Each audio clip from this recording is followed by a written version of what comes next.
Welcome, everybody, to Campaigns and Concoctions, where we are a bunch of triumphant troubadours who like to drink and play TTRPGs. Welcome back, everybody, to the intro series. Today, we have our man, Dustin. As you can see, he's a little bit different than the rest of us. He is a sentient skull who likes to drink and play TTRPGs as well. So, Dustin, why don't you tell us what's that drink right next to you? That is, surprisingly, some plum wine. Plum wine. And as I don't have plum wine, I'm actually drinking gin and lemonade. Fair enough. So Dustin's kind of our quiet assassin, as you would say. You don't hear him very often, but when he jumps in, I think that he has quite a bit to say, and it's very relevant. So thank you for joining us, man. I'm really excited for this. It's going to be different, I think, than the rest of them. So you ready to jump into some questions? Let's do it. All right. First off, why don't you go ahead and tell us how you got into TTRPGs? Originally, back in high school, trying to find something to do to kill time, and one of my friends handed me a character sheet. Well, the first one we tried was one of the mech games. So we built some mechs and then realized that game was way too complicated and we didn't actually want to do anything with it. So then we made some D&D characters instead. Yeah, that works. And then how did you get all linked up with this group? This one I've known Nate,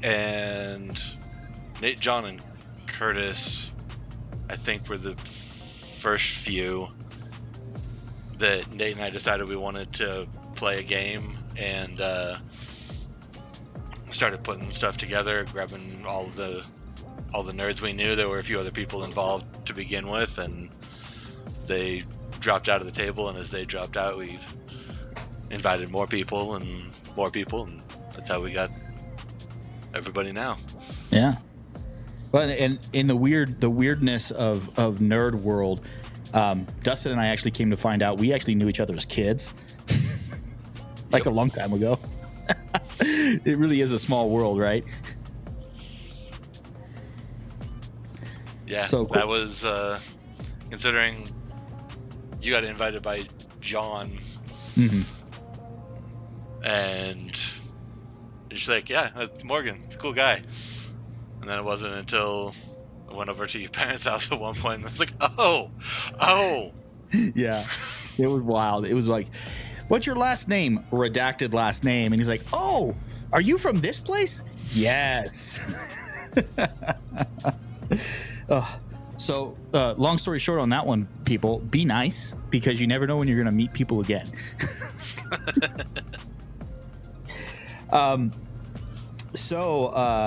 The next one is, what was the inspiration for L? Like, how did you come to that particular character?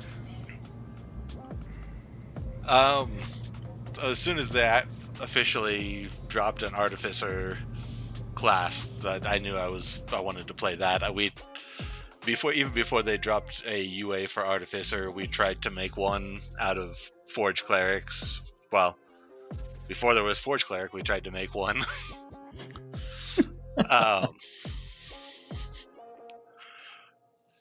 And personality-wise, for L, I tend to I like playing neutral characters, or as close to neutral as it's possible to be.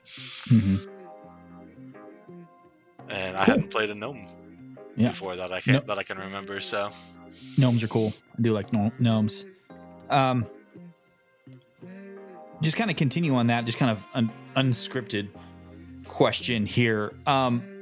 What was the inspiration between Elle and Sark having known each other? Was that just the fact that you and Nate are like super tight, or what was the reason behind that? It was a little bit of a lot that Nate and I are already pretty tight. With the running joke is that we share a brain. Yeah. And also, it's just fun to have a couple of characters in a campaign that know each other, have known each other, and can throw out some inside jokes, whatever. Just just enough to fuck with the rest of the characters. Oh, 100%. I do. I think this is my first time actually having players or having characters that know each other from the past, and it's really fun. You know, it gives a sense of like community already, and it's easier, I think, for a lot of people to come back in. So that was really cool. So I really enjoyed that. And then we are going through this a little bit quick, but man, hey, cool, whatever. Hey, what do you hope to see for the rest of campaign 1? Like, what are any kind of goals or anything that you want to see come back, or what do you think? What are you thinking for the rest of the campaign? I mean, as far as L goes, all he really wants is just some time to poke at stuff and try to figure out how magic works and put numbers to that. So he's not particularly concerned other than what's going on with Sark.